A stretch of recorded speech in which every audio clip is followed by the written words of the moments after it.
Seguimos esta consideración.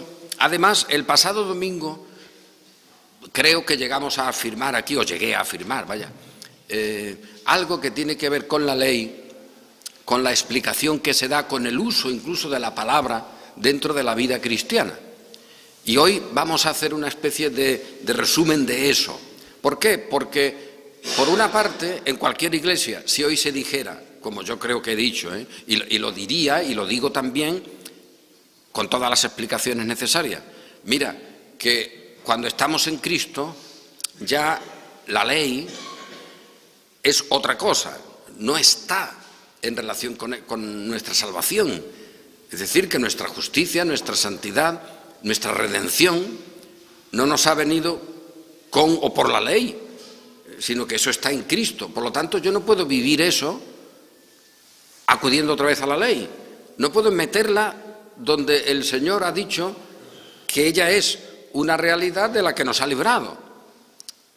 Por otra parte, eso te deja un poco en el plan de decir, bueno, y esos mandamientos que están en las Escrituras, esas cosas concretas que se ordenan, ¿qué hago con ellas? ¿Esas pertenecen a mi vida cristiana o no? Evidentemente pertenecen, pero de eso es de lo que se trata. Porque algunos, para salvar no sé qué cosa de la ley, pues han intentado hacer de ella una división que es correcta en muchos casos y que tampoco inventa nadie. En la Reforma no se inventó, sino que ya venía de antiguo, y era hacer una división de la ley que ya de entrada, fijaos, de la ley, para vosotros que estáis escuchando, ¿eso qué significa? Ley. Alguno diría, oye, pues la ley en realidad es el Pentateuco, los 5 libros de Moisés.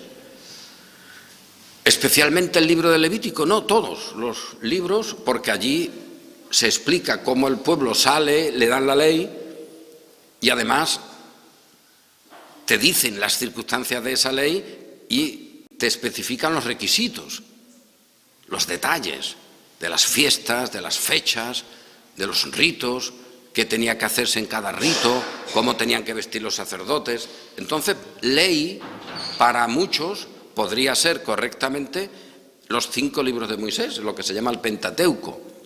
Pero ¿sería eso suficiente? No, porque también encontramos que en la Escritura a veces la ley pues se amplía un poco a todo lo que es la palabra del Señor. Vale, pues entonces cuando yo digo ley aquí, ¿qué es lo que se está pensando? Pues ya existe confusión en eso. Y no es reproche para nadie, es que eso ocurre. El término ley es complejo porque se puede usar de muchas maneras. No estamos bajo la ley, sino bajo la gracia. ¿Eso significa que el mandamiento que dice honrarás a tu padre y a tu madre, que corresponde a la ley, no tiene vigencia? ¿O el mandamiento que dice no matarás? Todos diríamos, no, eso no significa. Claro que no significa eso, pero a ver cómo se arregla, a ver cómo se relacionan esas cuestiones. Y esto no ha sido fácil. Y el problema no es que no haya sido fácil. La historia de la Iglesia está ahí hasta el día de hoy, que sigue siendo un tema práctico, no un tema de discusión teológica, que entonces ni entraríamos en él, para eruditos o gente que le gusta discutir sobre cuestiones y genealogías acerca de la ley, como hemos leído en Tito, que para nada aprovechan, y de eso hemos de huir. Pero la cuestión que Pablo trata en la carta a los Gálatas es una cuestión que tiene que ver con la ley, evidentemente, muchas veces aparece el término incluso, o circuncisión, que ahí a veces se identifica con ley, pero el apóstol Pablo ahí no está haciendo unas discusiones vanas sobre la ley, sino que está haciendo algo que tiene que ver con el fundamento de la obra de Cristo. Y de eso se trata, porque a la obra de Cristo se la puede negar, se puede salir de ella, se puede estar en contra de ella, pues rechazando, por ejemplo, como algunos dirían hoy, pues que Cristo fuera el Hijo de Dios, o que Cristo ni siquiera existió como los evangelios dicen que existió. Algunos te negarán eso y se seguirán llamando cristianos incluso, no pasa nada. Ante eso tendríamos que decir, hombre, pues estos están negando la obra de Cristo porque están negando su propia existencia, vaya, o que resucitó. Oye, si tú niegas que Cristo resucitó, como la Escritura dice que resucitó, ¿con qué Cristo te quedas? Con un Cristo que en el cristianismo seguirá existiendo, porque incluso te seguirás llamando cristiano, pero si no crees en la resurrección, como se dice en la Escritura, no de otra manera, pues oye, pues estaríamos ahí ante un rechazo evidente del Evangelio. Pero el problema está cuando no se rechaza nada de eso, se afirma que Cristo resucitó, que es el Hijo de Dios, que toda la Escritura es inspirada, que hay que guardarla, que hay que respetarla, que hay que servir al Señor. Cuando todo eso se está diciendo, como se decía en estas iglesias, y eso se dice de una manera que el apóstol descubre que con eso se quitaba a Cristo también.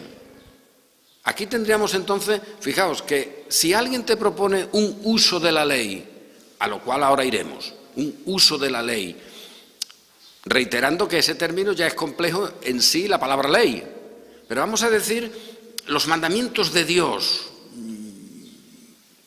lo que Dios ha mandado, quizás sean términos más genéricos, tampoco significan nada, ¿no? Porque ahí luego entraríamos en partes específicas y uno diría, no, eso lo mandó en un momento para una circunstancia, pero ya no está con nosotros.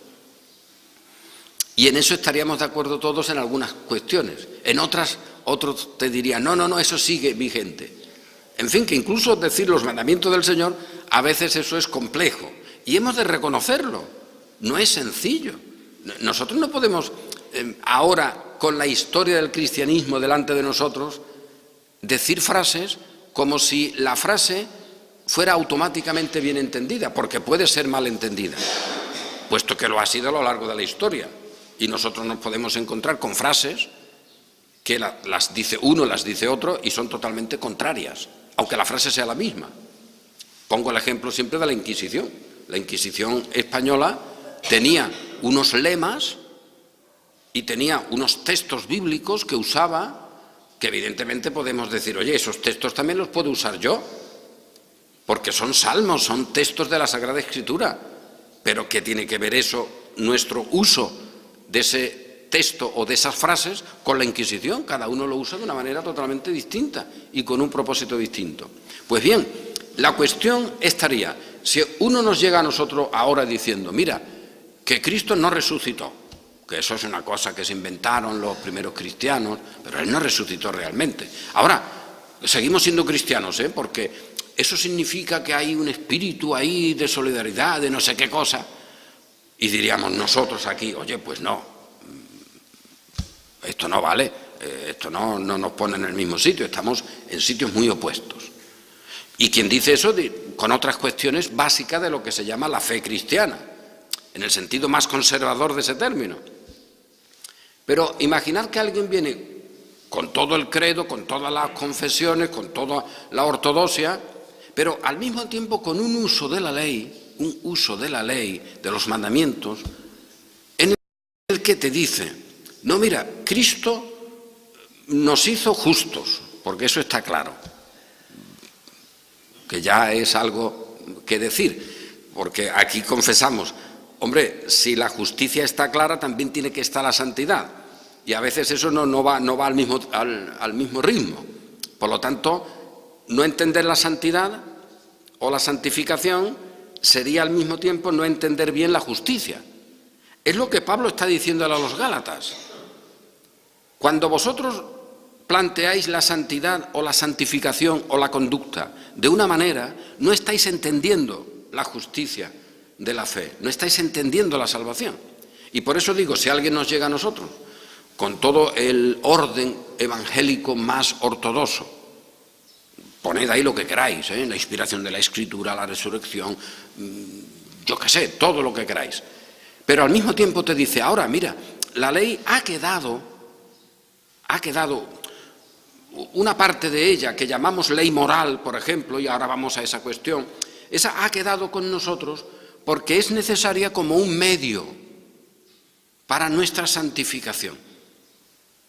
Porque la justicia nos ha sido dada de golpe, curioso, de golpe ahí, en el momento en que hemos creído que también hay que decir de inmediato, y aquí lo proponemos siempre, oye, ¿Te vale eso para el niño de 2 años? ¿Te vale? En el momento en que ha sido redimido ya es justo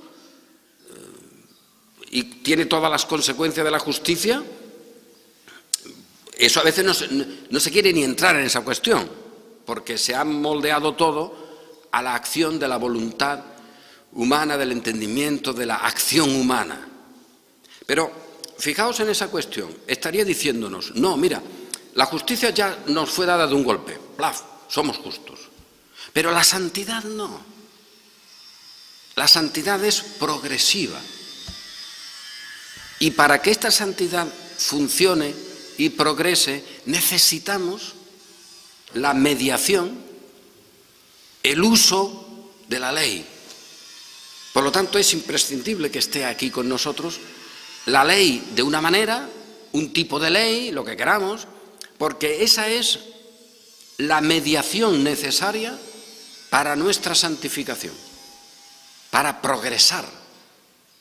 Ante eso, decimos, esto es igual, cuidado ahí, te sales igual de Cristo que si dices que no resucitó. Vamos a decirlo a lo bruto, te sales de él igual. ¿Por qué? Porque Pablo no está diciendo algo menor aquí en la carta a los Gálatas. ¿Que esto es chocante? Pues lo que dice Pablo en la carta a los Gálatas lo será igual. Porque allí los Gálatas no querían sino usar la ley como un medio para la vida del creyente, como un medio para su santificación, para su progreso, para que sea un buen cristiano. Ellos no estaban diciendo, no, uno no se salva por la cruz. Eso te decían que sí, pero al mismo tiempo te decían, pero ahora el efecto y la obra subsiguiente de ser salvo tiene que conservarse, tiene que crecer. Curioso, tiene que crecer por el uso, por la mediación de la ley.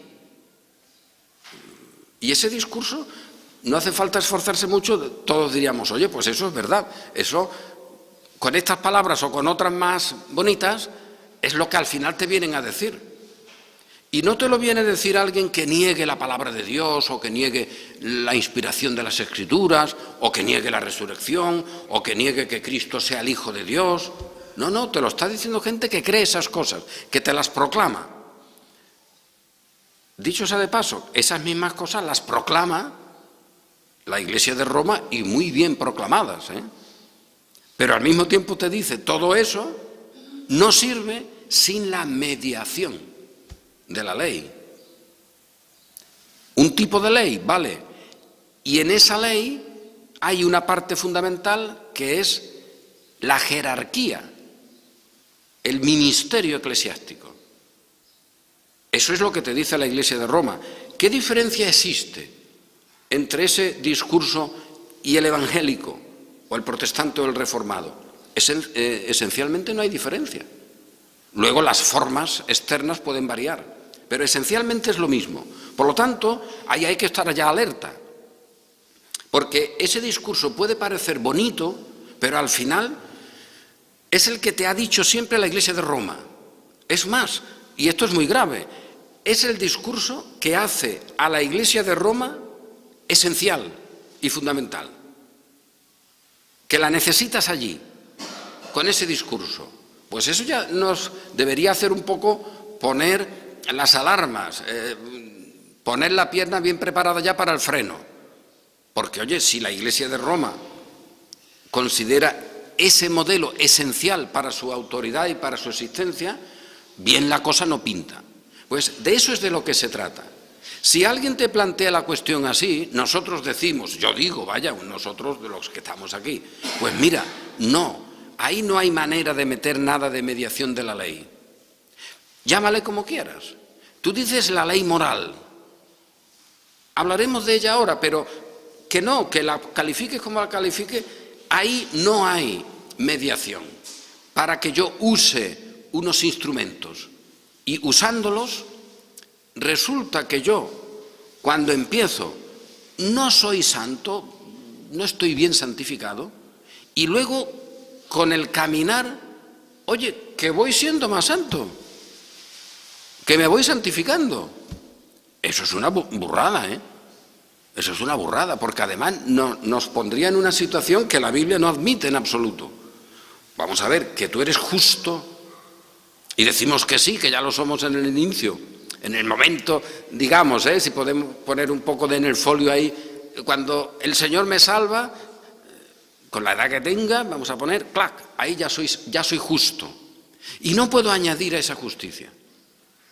Pero ¿dónde en la Biblia se halla esa posibilidad de ser justo y no ser santo? Eso no está en ningún lado, en ningún sitio. Oye, eso ya lo podemos decir de antemano. Eso no existe. Hay que arreglarlo de alguna manera.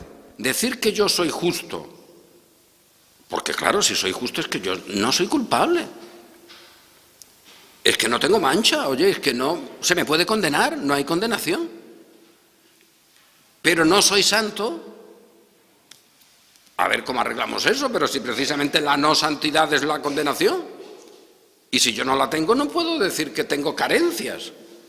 Que luego eso yo lo tenga que ver cómo lo vivo, cómo existo en esa condición en la cual reconozco esa santidad y esa justicia en mí, porque Cristo la tiene y yo en Él, estamos ahí, y al mismo tiempo mi vida hasta que llegue la muerte en la cual reconozco mi rebelión y mi pecado.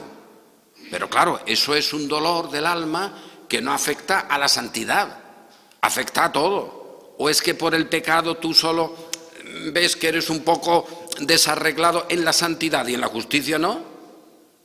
Pues el mismo dolor, el mismo choque, la misma incongruencia delante del alma aparece cuando el pecado te muestra que estás en una situación de rebelión.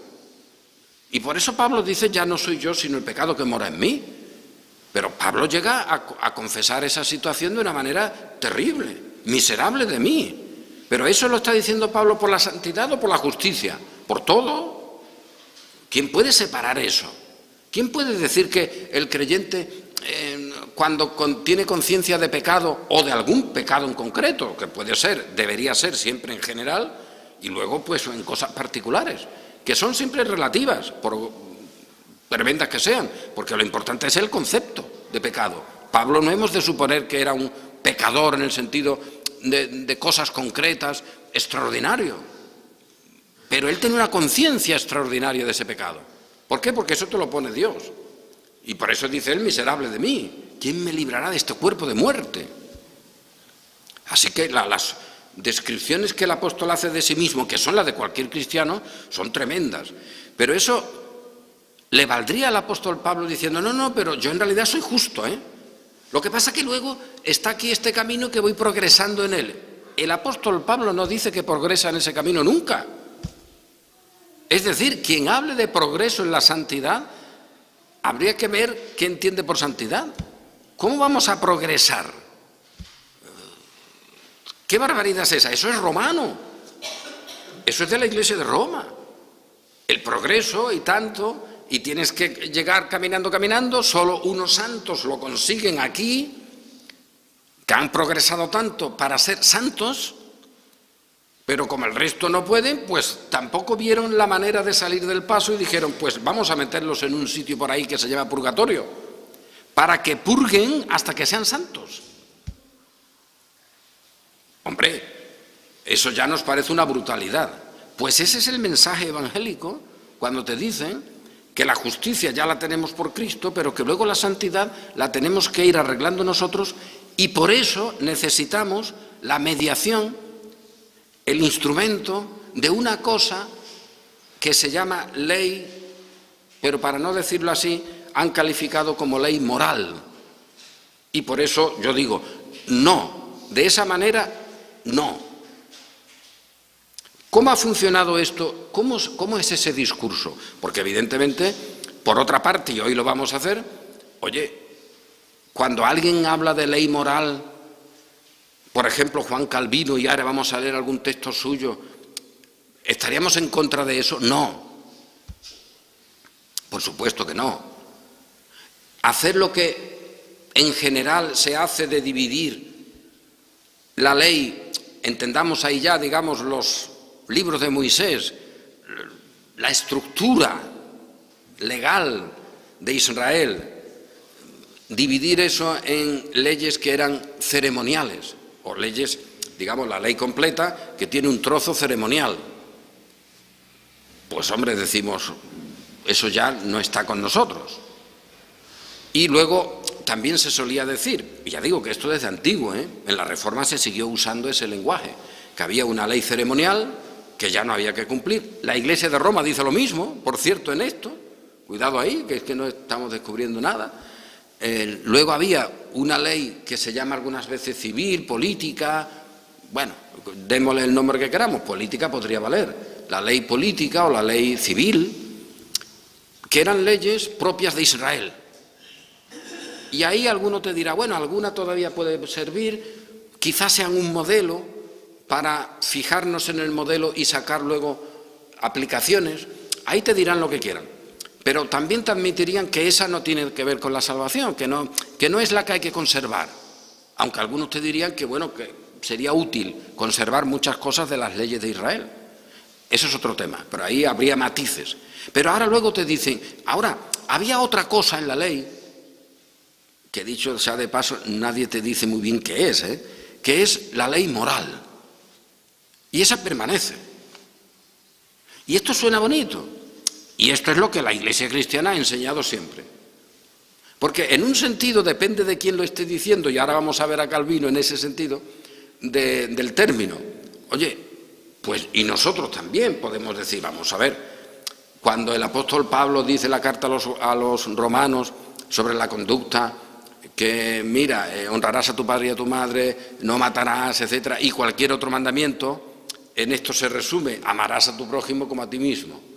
Cuando se habla de esos otros mandamientos o esos mandamientos, evidentemente hay ahí un criterio de que eso existe y todos nosotros no tendríamos evidentemente ningún problema para decir, oye, pues claro que sí, eso está, esa ley, vamos a llamarle moral, vamos a llamarle natural, que quizá fuera más adecuado, menos equívoco. Muchos, Calvino mismo, llamaría a eso la ley natural. Y ya cambia la perspectiva, porque con esa ley natural, con esos principios de equidad, de justicia, donde se explican los motivos del Señor con sus criaturas, etcétera, pero que eso, si entendemos que es lo que el Señor hace en su providencia con todas las criaturas, esa ley que llamamos natural, que el apóstol explica en la carta a los romanos, que está en la conciencia de toda la gente, que no es la ley escrita, que la tiene Israel. Luego, cuando pasa mucho tiempo, dicho sea de paso, que el Señor ya tiene una relación con Israel a través de Abraham 430 años después, antes de que la ley venga de esa manera, la ley escrita en la que se especifican cosas, eso viene al cabo de mucho tiempo, y el Señor seguía teniendo una relación con su pueblo de pacto, de alianza, etcétera, y todo eso perfecto. Llamar a eso ley natural, que luego se reflejaría en lo que llamaríamos los 10 mandamientos, oye, vamos a aceptarlo. Es más, vamos a hacer el uso precavido de que en vez de ley moral, vamos a decir ley natural. ¿Por qué? Porque de esta manera los que quieren usarla como un medio para la santidad se encuentran que el medio ya no vale tanto. Se encuentran sin su argumento. Porque estaríamos de acuerdo en decir, hombre, mira, por la ley de Dios, por las cosas que están ahí escritas, unos la usarán de una manera, otros de otra, pues ahí tenemos el medio para nuestra santificación. Pero si tú dices ley natural, que está incluso en los no cristianos, que es algo que el Señor ha implantado en el ser humano como un principio genérico, oye, decir que eso te vale para la santificación y para tu progreso, la verdad es que ya no te es muy atractivo. Y así debería ser. Ahí deberíamos encontrar el freno a esa pretensión de crecimiento o de progreso en santidad. Y esa es la clave. ¿Qué uso hacemos, qué palabra empleamos para hablar de la ley del Señor en general, esos principios de equidad, de justicia, etcétera, que Él ha implantado en todas partes, que no salva a nadie. Que el apóstol te dice que con eso lo que todo el mundo queda inexcusable delante de Dios. Con eso no se salva a nadie. Luego viene la ley escrita, que es mucho mejor, pero Pablo también te dice, tampoco se salva a nadie por tenerla. O sea que aquí la cosa está cruda. Pero alguien te quiere salvar los muebles, no quiere dejarte a Dios en su libertad para que te santifique como Él quiera y cuando Él quiera, y parece que se le da permiso para que eso lo haga al hacerte nacer, al crearte de nuevo, al convertirte, pero que luego tú tienes que participar. Recordemos, eso es igual a Roma. Eso es Roma, totalmente. Que el progreso es tuyo, que te necesitas tú o alguien que te ayude. Y eso Roma te dirá, pues mira, estos son los santos, estos son las reliquias, estos son no sé qué cosa, y todo esto en el sacrificio de la misa como fundamento, porque ahí está Cristo para acercarte a Él, para que Él venga a ti, en fin, en Roma te dirá lo que sea. Pero la mediación y el uso de la mediación podrá variar, pero si existe, has negado el plan de la redención, porque has colocado ahí cosas que el Señor ya había quitado, y has resucitado a lo que Cristo había matado. Aquí se ha producido un poco el poder diabólico, no el poder divino por el cual el Señor resucita y manifiesta con eso que es el Hijo de Dios y da testimonio, sino aquí se ha producido, verás, siempre en el grado posible del diablo que resucita a lo suyo, a donde está su poder, el poder del pecado, la muerte, etcétera, que es la ley. Entonces, como eso el Señor lo había ya eliminado, pues el diablo con su poder viene, con su palabra, con su engaño, igual que en el principio de la creación, viene y te resucita eso. Y ahora anuncia el evangelio de esa resurrección. No con estas palabras, evidentemente, porque eso él no lo haría. Él siempre emplearía que es la palabra de Dios la que se está cumpliendo. El diablo, salvo en alguna ocasión, hombre, a lo mejor te dirá, que servidme a mí, eso pasa en las películas, ¿no? En alguna novela, el diablo siempre te dice, no, tú sirve a Dios, sírvelo de esta manera y me está sirviendo a mí, pero yo no te lo digo. Ese es el engaño. Bueno, pues el diablo resucita con su poder aquello que Cristo había matado y ahora lo coloca como parte del evangelio de la resurrección de Cristo, donde estaría la resurrección de Cristo y la muerte diabólica ahí mezclada y con la sutileza encima de que en ese evangelio lo fundamental no es la obra de Cristo sino la tuya, la del muerto que Cristo ha matado pero que el diablo resucita para que siga vivo. Es una manera de hablar, evidentemente, pero creo que es correcta. Y esta es la realidad que tenemos. Por lo tanto, cuando alguien nos habla de una ley moral, digamos siempre, ley natural, y no discutimos. Vamos a aceptar esto, que esa es la ley natural, y si te dicen que no, corta. Si te dicen que sí, pues ahora háblame de la santificación con ella. A ver por dónde sales. De esa manera podría valer, ¿eh? Y es lo que ahora vamos a ver en Calvino, porque Calvino tiene ese criterio, por cierto. Un Calvino que siempre ha sido acusado de ser alguien que quiere establecer allí en Ginebra una teocracia, que quiere que allí las cosas se hicieran como en la ley de Moisés, etcétera. Unas cosas curiosísimas que le han puesto al bueno de Calvino como un San Benito, nunca mejor dicho, de la Inquisición, en este caso no católica, también católica romana, sino la Inquisición de los que no lo quieren ni ver en el pueblo evangélico. Y precisamente él ha sido puesto como modelo de algo que si se lee en sus escritos, de ninguna manera él creía eso, que hubiera que conservarlo como un medio para la santificación, etcétera. No, él siempre planteaba el orden social en base a la ley moral, pero que eso era una ley natural.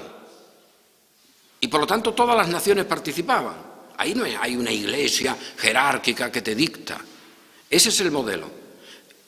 Con ese modelo y además con esa enseñanza en la Reforma, venimos al presente, en el cual hemos pasado por muchas etapas, en las que la condición de santidad, de conducta, etcétera, del creyente ha sido donde más claramente en el pueblo evangélico se ha manifestado la resurrección del poder de la ley. Y eso es la resurrección del pecado. Es una manera de hablar, porque ese no puede resucitar, es decir, lo que Cristo ha matado ya muerto queda. Pero sus enemigos han querido ponerlo ahí a su lado como vivo todavía. Y eso no vale. Y eso no vale. Por lo tanto, ¿que quieres dividir la ley? Divídela. Que está bien hablar de leyes ceremoniales que ya no están con nosotros, leyes civiles que tampoco, pero aquí hay que reiterar algo. Pero hijo, no me digas que la obra solemne de Cristo, donde todo el universo está contemplando ese momento de la resurrección, de la victoria de Cristo sobre la muerte, ese momento en el cual las cadenas de la muerte, del pecado y de la ley, que es la que da fuerza al pecado, se rompen y el Señor vence y sale con su justicia, con todo lo que Él es, con todo Él glorioso, que Él está en la presencia del Señor y nosotros estamos allí con Él. ¿Cómo vamos a estar allí y no ser santos?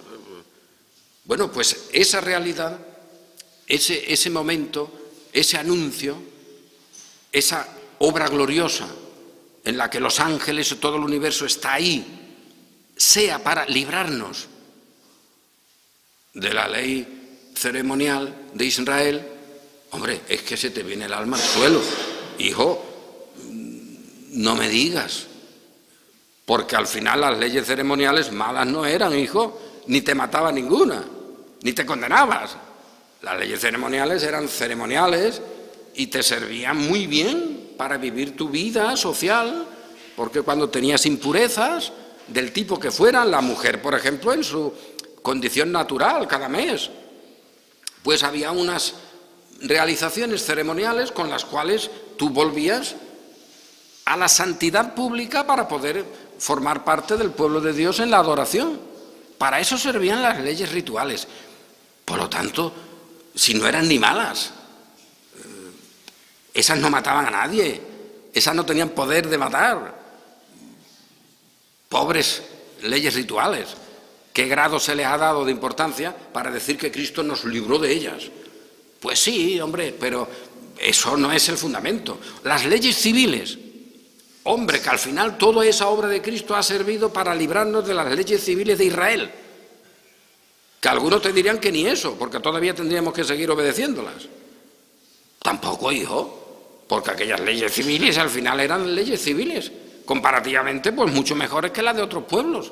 Pero ellas te mataban, te condenaban, ellas por sí mismas. ¿Eran esas leyes civiles el poder del pecado que dice la Escritura? De ninguna manera. Esas leyes civiles pues eran leyes muy apropiadas, leyes equitativas, circunstanciales, porque para un pueblo en una circunstancia peculiar, pero nada más. ¿Cuál era el problema? ¿Qué es lo que te mata en realidad?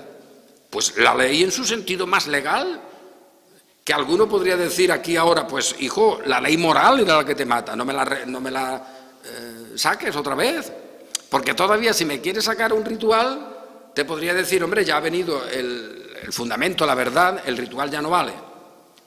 Si tú el ritual me lo quieres sacar simplemente como cosa cultural, quédate con él, porque muchos judíos lo hacían y Pablo lo permite, ¿eh? Ahora, no me digas que ese ritual tú lo tienes negando la presencia de Cristo, porque entonces no me vale. Ahora, si tú lo quieres seguir teniendo como judío, porque los judíos guardaban el sábado, iban al templo, y así durante muchos años, los cristianos, y seguían cumpliendo los ritos. Pablo mismo cumple ritos.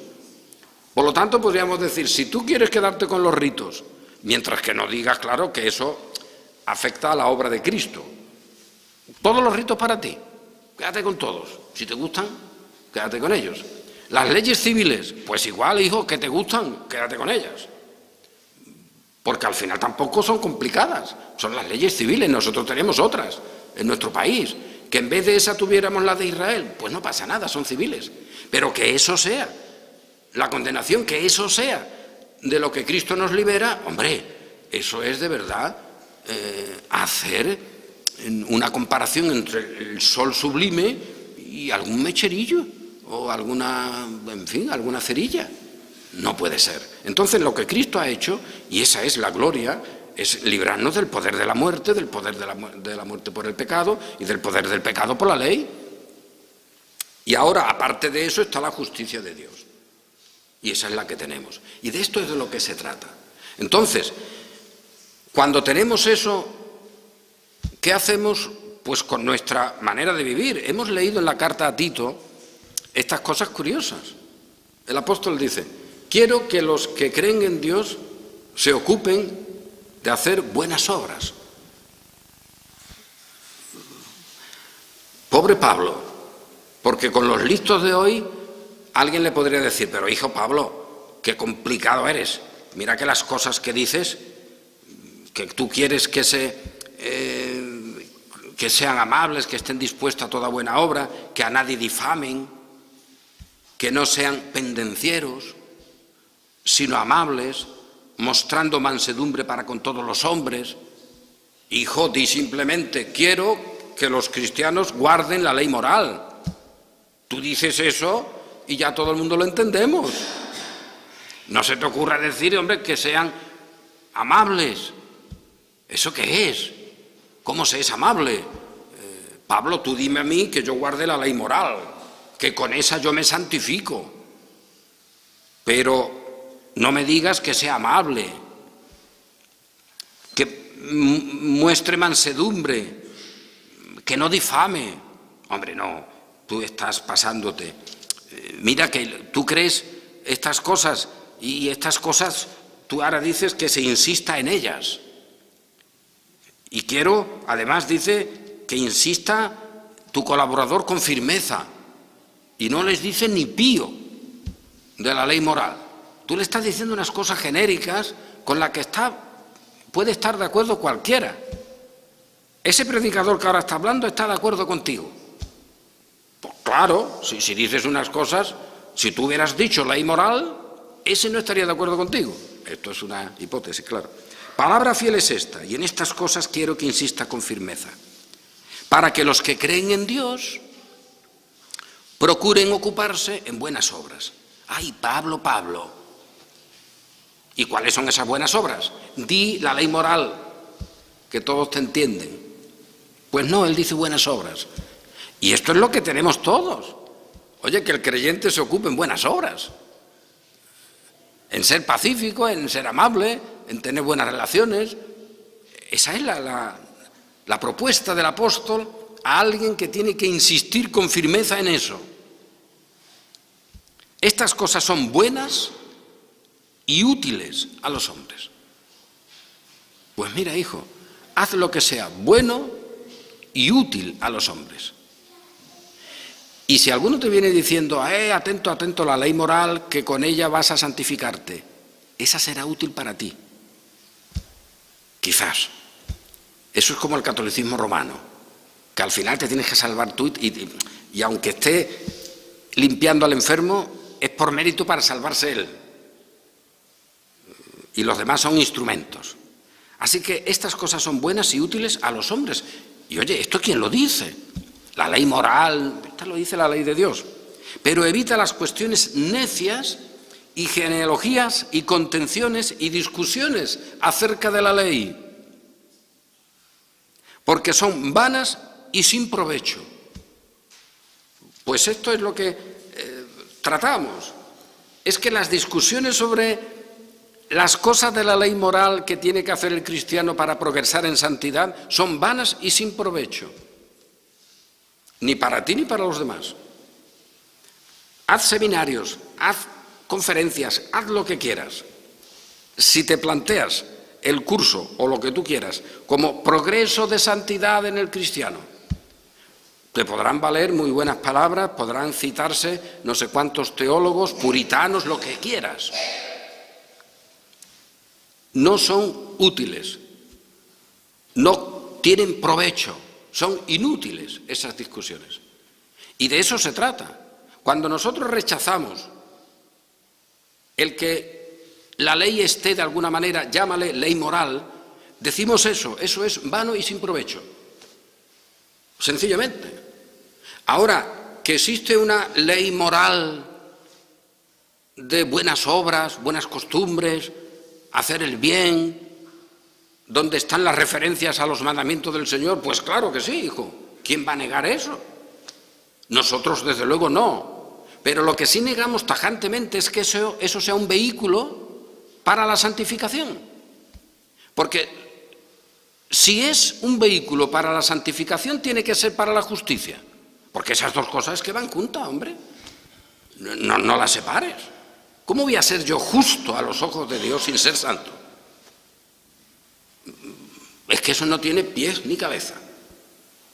Que al decirlo así luego te encuentres, y ese es el gran problema, claro, con la vida cristiana. Pero Pablo no tiene problema para esa vida cristiana. Fijaos las cosas que ha dicho. Que cada uno procure el bien, que sea apañado con la gente, que procure hacer lo bueno, que el creyente procure las buenas obras. Eso es lo que está diciendo Pablo. Y Pablo no es un relativista, ni es alguien que no ame la verdad. Anda que no. Fijaos lo que le dice a Pedro, porque estaba haciendo unas obras que por principio no importarían. Comer con los judíos o comer también con los gentiles. Eso por principio no importa.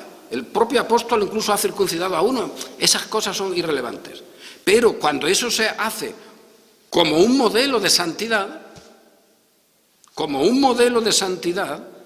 entonces eso es negar la justicia de Cristo.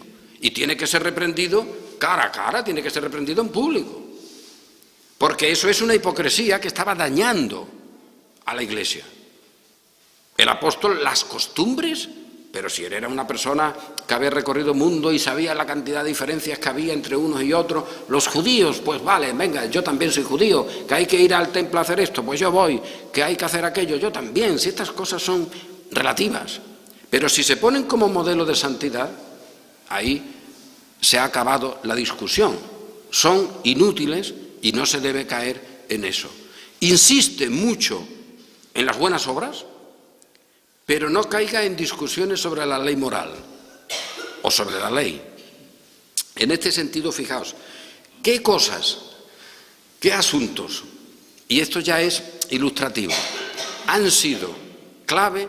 Yo podría poner varios, pero voy a poner uno solo, porque ahí Calvino también tiene una palabra que decir. Un asunto clave desde la época de la Reforma, dentro del mundo protestante, para explicar esta necesidad de la ley moral como medio para nuestra santificación o para progresar en ella. Os puedo asegurar que yo cuando estoy diciendo esto, solo la frase, me pone muy enfadado. Miserablón, progresar en la santidad. ¿Tú cómo te atreves? ¿Tú sabes lo que la santidad dijo para que tú progreses en ella? ¿Y que progreses por qué? Porque has tenido un sentimiento de que has cumplido no sé qué cosa. ¿Qué santidad tienes tú delante? Esa santidad delante de la que el profeta en el Señor tiene que caer aplastado. Esa santidad que te aplasta siempre. ¿Esa es a la que tú progresas con alguna obrita? Hombre, es algo terrible, ¿eh? Aunque se usa. ¿Y con eso quiere decir que el cristiano no debe esforzarse en buenas obras? Pues claro que sí. Pero no para progresar, hijo. Tú vas progresando en el conocimiento de Dios y todos, y Pablo, por ejemplo, ruega que seamos llenos del conocimiento del Señor para que conozcamos su voluntad, para que hagamos las cosas conforme a su voluntad. Pues claro que sí. Pero es que crecer en el conocimiento del Señor, precisamente, ¿quién dice que eso no es precisamente negar la ley moral, como la están haciendo estos? ¿O es que tú creces en el conocimiento de Dios y le das el visto bueno a la Iglesia de Roma? ¿Verdad que no? Pues eso es lo que estos proyectos evangélicos te ponen delante. Lo mismo, con otros nombres, claro. Y eso es la resurrección de la muerte que ha producido el diablo. Y ese es el evangelio, por lo tanto, de la resurrección de la muerte del diablo. Y esa es una cosa que hay que rechazar. Bien, esa es la cuestión. ¿Qué cosas en este proyecto, dentro de los reformados, o de los evangélicos, pero de los reformados en particular, es el punto clave? Pues el domingo, como sábado judío, como día del Señor. Oye, que te lo ves en todos, ¿eh? También es verdad que en algunos, por ejemplo en John Owen, ves que él se da cuenta, y porque tiene un escrito enorme sobre el día del Señor, ¿no? Él se da cuenta de que ahí hay algo socialmente aceptado, y él no lo niega, es decir, que el domingo pues se dejara de trabajar y se hicieran cosas allí en la iglesia, etcétera. Eso está bien, de seis días trabajando y uno descansando, eso nadie lo quita, hagámoslo siempre, eso permanece, eso es del buen orden, eso es de la ley natural, eso es de la ley moral natural, y está bien, nadie discute el concepto de descanso, de reponer fuerza, en fin, todo lo que queramos. Pero él se da cuenta de que cuando eso se había hecho como una especie de santidad, él veía que eso se hacía, pero es curioso, Owen tiene en su explicación sobre el día de reposo, y tiene muchísimo, como él hacía, unos tochazos, en su obra hay unos tochos para todo. Bueno, pues también sobre el día de reposo, especialmente cuando hace su comentario a Hebreos, que hoy día pues se puede acceder, aparte de que están editados en inglés, se puede acceder por internet. Pero entonces él se da cuenta y uno percibe que John Owen explica eso de mil maneras, como lo decían los rabinos, como lo decían estos, lo otro, pero él no puede colocar eso como un instrumento de santidad, al final. Y es muy bueno verlo. Alguien que en un contexto en el que eso se aceptaba, con la Biblia se encuentra en la incomodidad, incluso del discurso. Otros no, Y digo esto por contrastar, que no todo el mundo ha pensado siempre igual, pero había una mayoría en la cual se decía, no, el domingo es como el día de reposo judío, y por lo tanto había que hacer en él o no hacer las mismas cosas.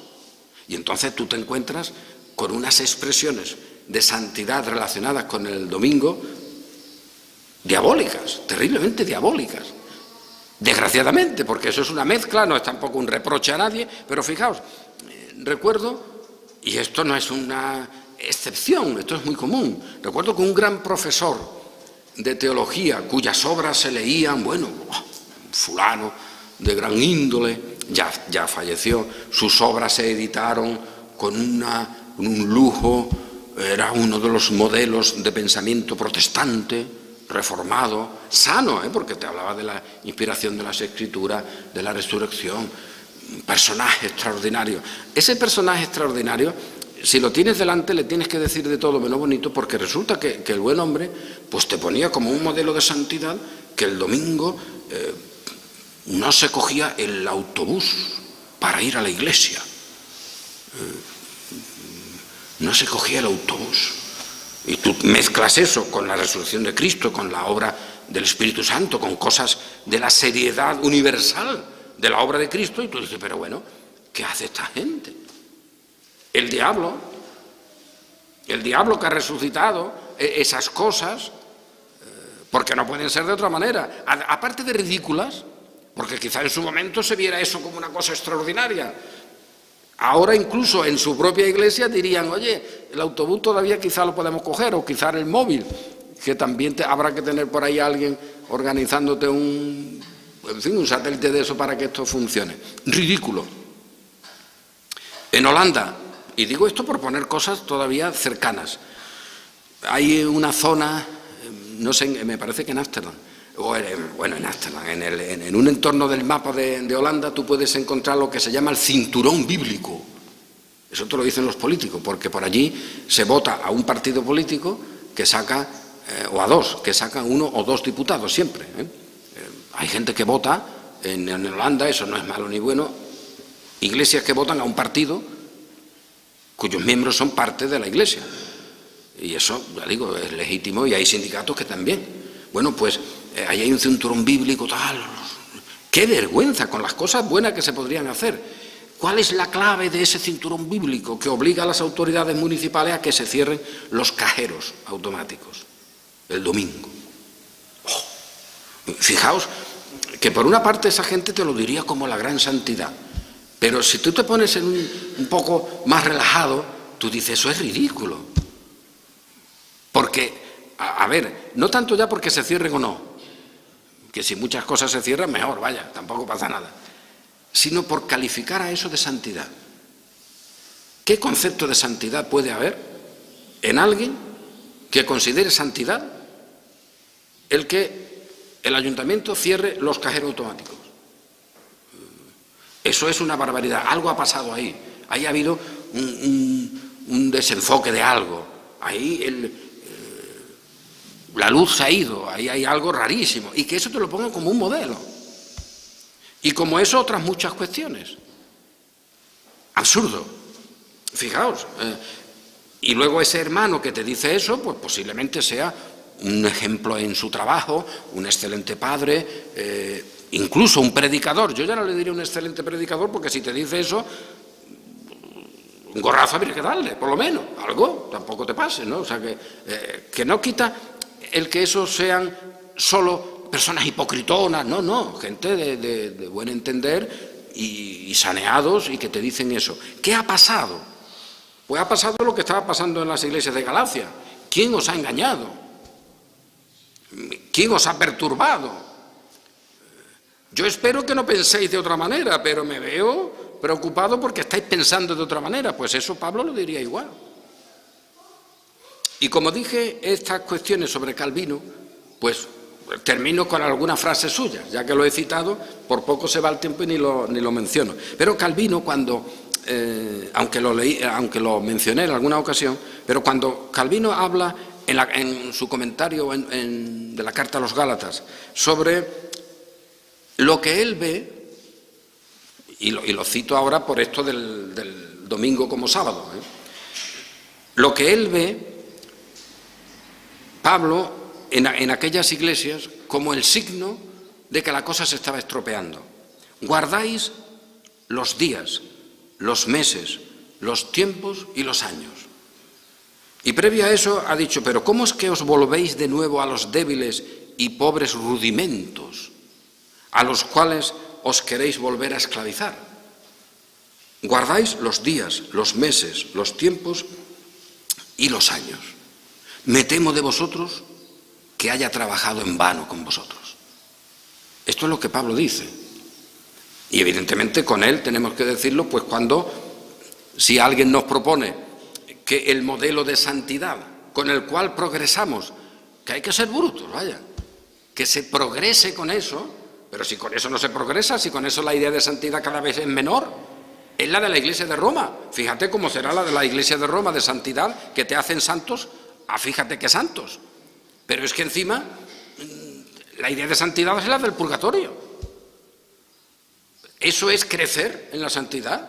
Hombre, eso es no tener idea, eso es crecer en la santidad diabólica, que has adelantado mucho en la escuela del diablo, pero no en la de Cristo, porque Cristo te diría que esas cosas son basura, y que ese progreso, ¿qué progreso? Mira Pablo, progresar Pablo. Pablo sabe que es ejemplo, que tienen que hacerse las cosas como él ordena por algunos sitios, etcétera, pero después Pablo sabe que la santidad no son sus palabras ni las circunstancias, sino otra cosa que él contempla en la obra que Cristo ha hecho en él, pero que contempla también que en su carne, en sus miembros, existe una realidad de rebelión, y ese es el concepto de santidad. Pablo no va tranquilamente diciendo, mira, qué bien voy para adelante.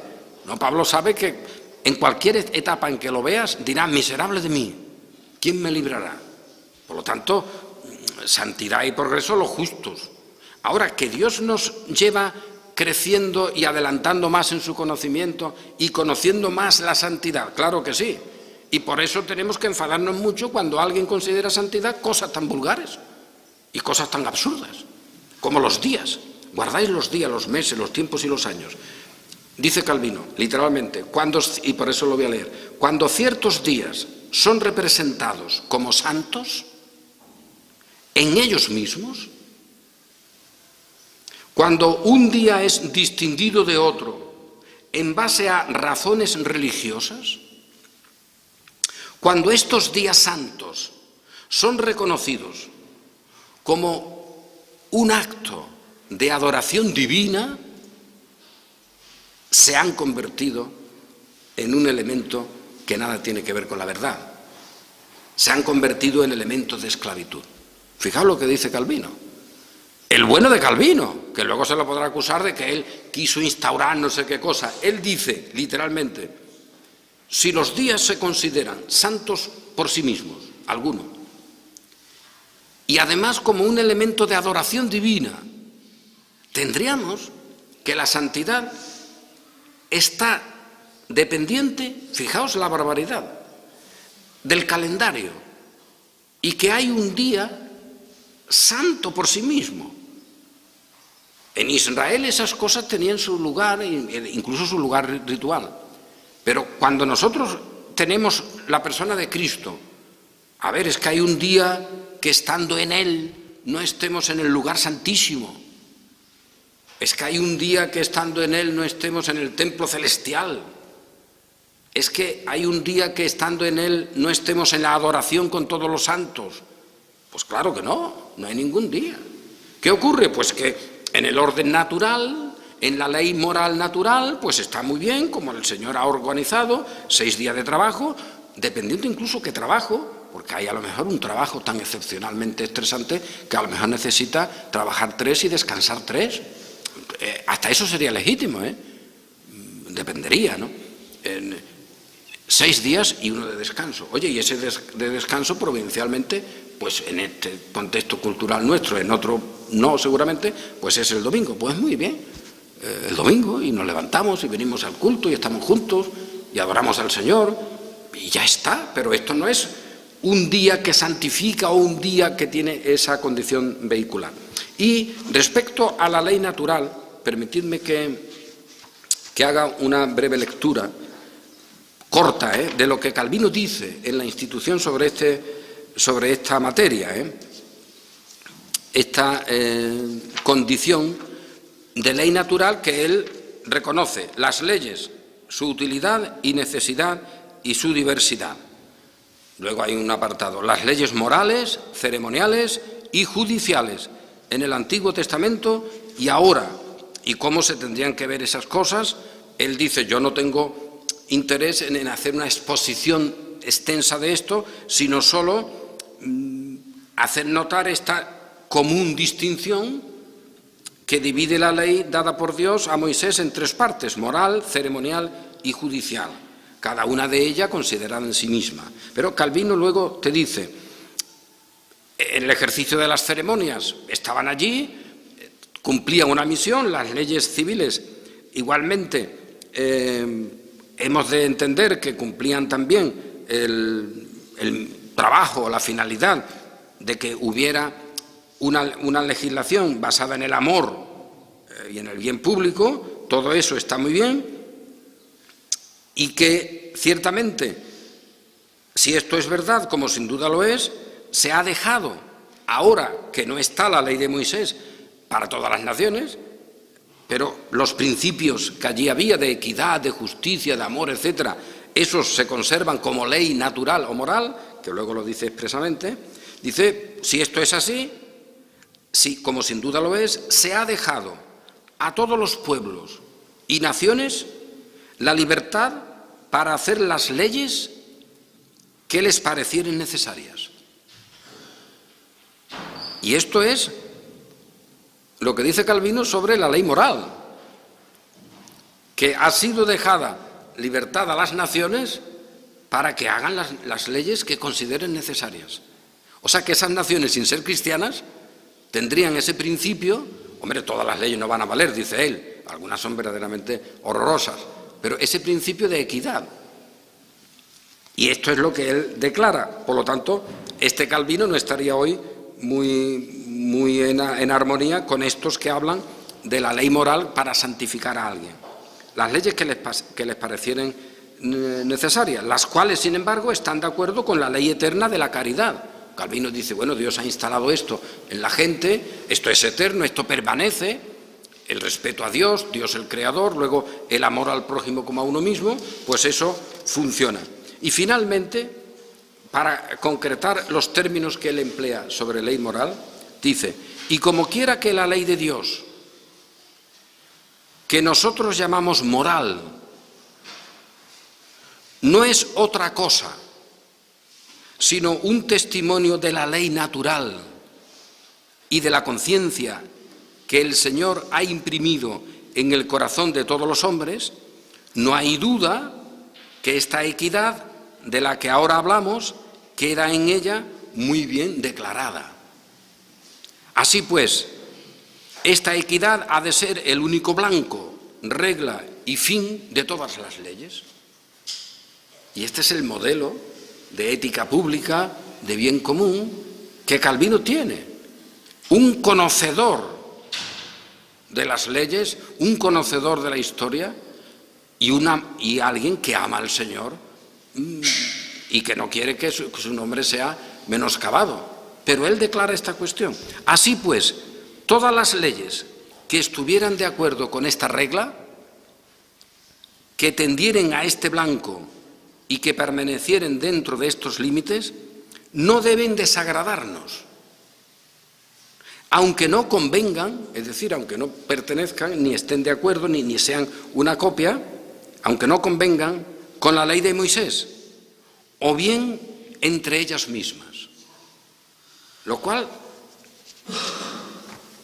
lleva a Calvino a plantear esta cuestión. Esas leyes pueden ser diferentes, no convenir entre ellas, entre una nación y otra. Puede haber dos leyes diferentes sobre una misma realidad y ser válidas, porque convienen a esa ley común de la equidad que Dios ha implantado en todos. Pueden ser diferentes, pero al mismo tiempo válidas. Oye, aquí tenemos un modelo extraordinario de vida cristiana, de vida civil, de propuestas, claro que sí.